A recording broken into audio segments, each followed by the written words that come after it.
안녕하세요. BTBS의 제입니다. 오늘은 저번 영상에 이어서 한국에서 준비해오면 좋은 17가지 팁에 대해서 이야기해 보도록 하겠습니다. 그리고 영상 마지막에는 구독자분들이 알려주신 찐 팁도 포함했으니까요. 참고하시기 바랍니다. 그럼 시작해 보겠습니다.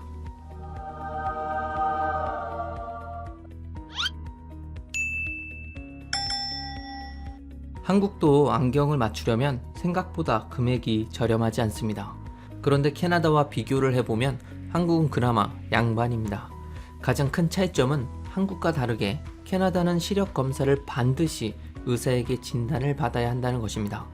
그런데 문제는 회사 보험이 없는 경우 이 시력 검사를 받는 것만 해도 약 100에서 150불, 그 이상도 지불할 수 있습니다. 그리고 나서 안경을 고를 때 보통 태가 100에서 200불, 안경 알은 약 150불 이상입니다. 캐나다는 기본 알에 UV 차단 기능이 들어있어서 시작 금액이 세다고 하네요. 참고로 한국에 비해 자외선이 12배나 강하다고 합니다.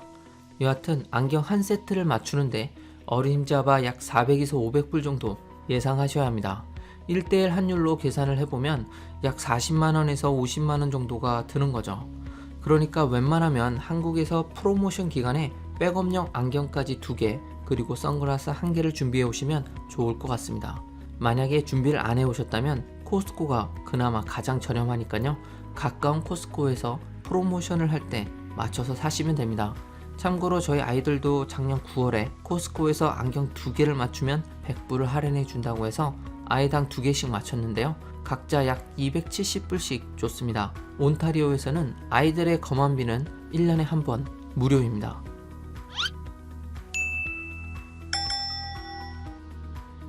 한국 사람은 캐나다에 와도 여전히 한국 음식을 많이 먹게 됩니다. 즉 한국에서처럼 젓가락을 이용하는 경우가 대부분이죠. 그래서 아이들이 자연스레 젓가락을 배우게 되는데요. 이때 사용하는 것이 이런 연습용 젓가락입니다. 그런데 이게 한국에서 다이소 같은 데서 한 2,000원 정도면 사는 것 같은데요. 이곳은 그리 저렴하지는 않습니다. 거기다가 왜 이렇게 잘 부서지는지 뻑하면 뚝뚝 부서집니다. 부서질 때마다 돈 나가는 소리가 들리죠.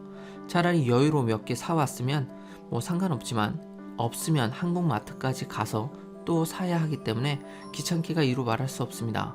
그러니까 정신 건강을 위해서 몇 개 더 준비해서 오시면 좋습니다.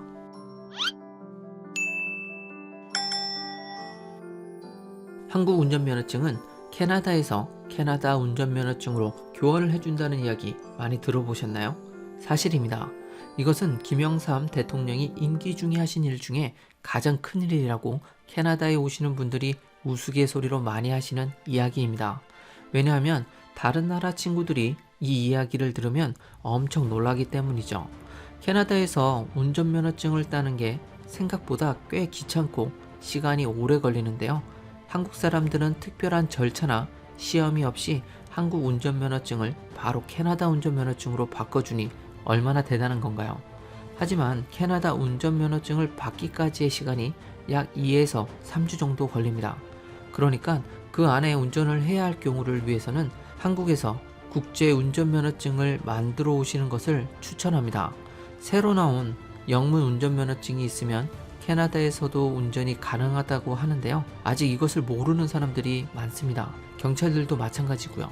그래서 번거롭더라도 예전 방식의 국제 운전면허증을 가져오시는 게 아직은 편합니다. 저는 아직도 김치를 엄청 좋아하고 거의 매 끼 먹는 것 같습니다. 그래서 처음엔 캐나다에 와서도 김치를 직접 해 먹었었는데요. 해놔도 보관할 곳이 마땅치 않더라고요. 일반 냉장고에 넣어두기에는 공간을 너무 차지하기 때문에 다른 음식들을 넣어둘 곳이 확 줄어들게 됩니다. 그래서 큰맘 먹고 김치 냉장고 가격을 한번 살펴봤더니 한국에서 살 때와 비교해서 약 2배에서 약 3배 정도 비싸더라고요. 작은 김치 냉장고가 약 1,000불 정도입니다. 100만원이죠. 그리고 구매 후 2년이 지나서 고장이 나면 수리비가 워낙 비싸서 AS는 거의 받을 수 없다는 것이 제 개인적인 생각입니다. 이럴 바엔 한국에서 사용하던 거 또는 아예 하나 사서 캐나다로 보내는 것이 낫다라고 생각이 들더라고요. 도란스라고 불리는 기계를 이용해서 전자제품을 사용하면 금방 고장이 난다, 또는 위험하다는 말이 있는데요. 정확한 사실은 아닌 것 같습니다. 제가 아는 분은 한국에서 7년 가까이 사용하시고 캐나다에 와서 5년 넘게 사용하셨는데도 잘만 작동했습니다. 그러니까 사용하시는 김치 냉장고가 있으시다면 고민 없이 그냥 가져오시기 바랍니다. 한국 가정에서 밥통을 안 쓰는 경우가 얼마나 될까요? 그리고 밥솥도 보통 일반이 아니라 압력 밥솥일 것입니다. 캐나다는 다국적 친구들이 살기 때문에 당연히 쌀밥을 할 수 있는 라이스 쿠커도 판매합니다. 그리고 생각보다 저렴하죠. 그러나 문제는 이런 라이스 쿠커는 압력 밥솥이 아니고 대부분 인도나 방글라데시 같은 나라의 주식인 긴 쌀을 해먹는데 적당하다는 것입니다. 즉 한국인이 좋아하는 그런 윤기 있는 밥을 하기에는 약간 부족합니다. 물론 이 밥솥을 이용해서 드시는데 문제가 전혀 없는 분들도 계시니까 이건 제 개인적인 생각이라고 말씀드리겠습니다. 하지만 캐나다에 한국에서 주로 사용하는 그런 압력밥솥이 없는 건 아닙니다. 그저 비쌀 뿐이죠. 한국과 비교해서 약 1.5배에서 2배 정도가 차이가 나는 것 같습니다. 그런데 문제가 또 있습니다. 워런티가 1년 또는 2년밖에 안 된다는 거죠.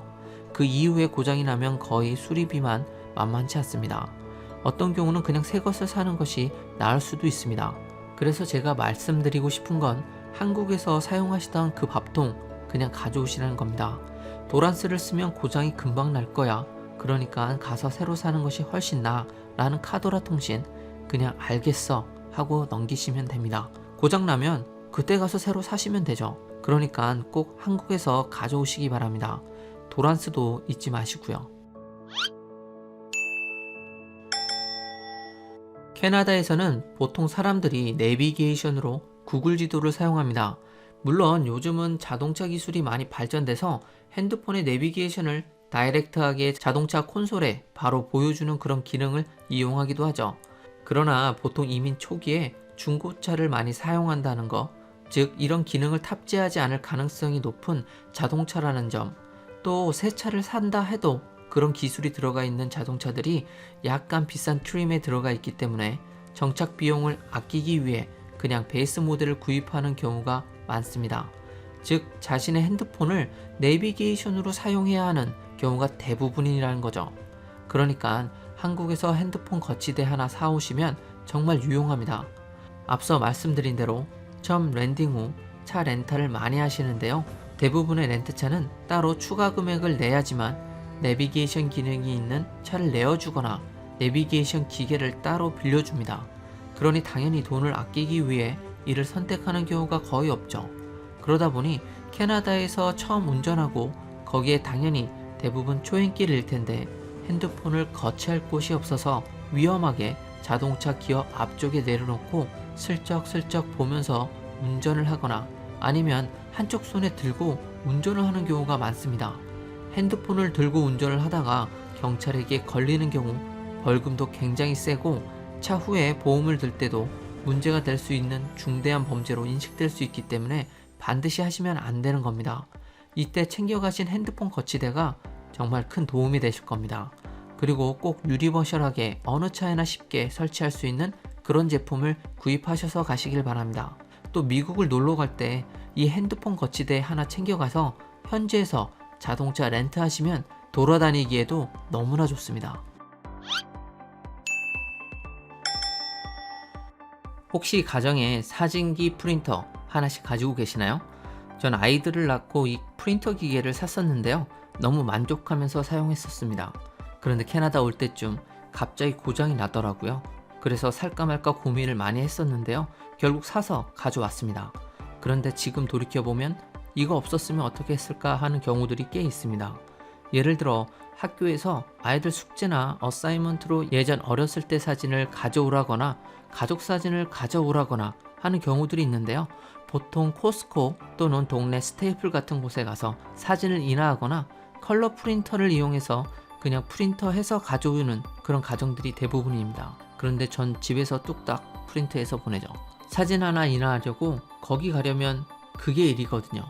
그리고 또 이 프린터기가 요긴한 건 이뿐만이 아닙니다. 저희 집에 아이들 친구들을 초대했을 경우 플레이 데이트라고 하죠.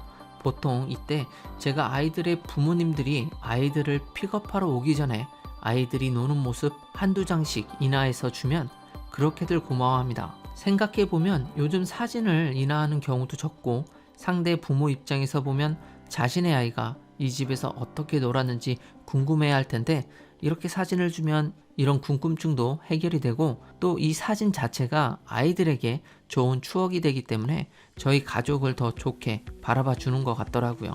여하튼 이 사진 프린터기는 옵션입니다. 대신 사실 거면 한국에서 사 오시는 게 더 저렴하니까요. 인화지도 넉넉하게 해서 사 오시기 바랍니다. 이 외에도 한 구독자분이 공유해주신 찐팁을 여러분과 공유합니다.